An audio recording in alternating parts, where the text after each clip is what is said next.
Hello, my name's Julie McCrossin, and welcome to this series of conversations with people who are working to improve access to clinical trials for everyone in the community.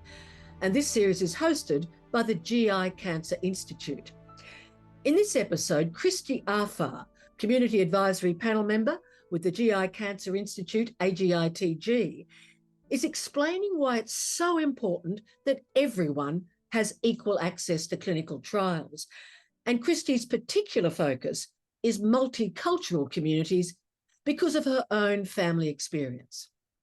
Why is it important to improve access to clinical trials for First Nations people, rural and remote people, multicultural people? Why does this matter? Well, I just think, to get a better representation of the Australian community, which is essentially why we have trials and healthcare services, to be able to really capture the needs of our communities, we need to be getting everybody involved, not just specific people in different demographics from certain cultures. It just needs to be everybody to be able to give everyone fair and equitable access to healthcare. Tell us just a little bit about your late husband and his cultural background and issues he faced in trying to get access to a clinical trial.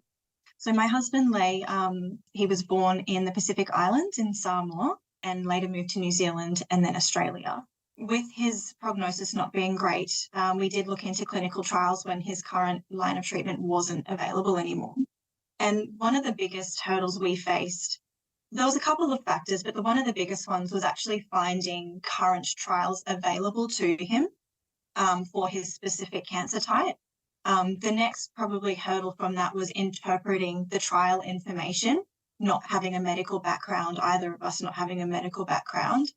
And the other hurdle that we faced as well was, the stigma from family, not always understanding the importance of clinical trials or even Western medicine. There's a bit of a stigma there sometimes with going natural, back to the roots of where his people came from. A lot of natural medicine and alternative therapies were used. So they were the biggest hurdles that we faced in getting on a trial and also having the opportunity to participate.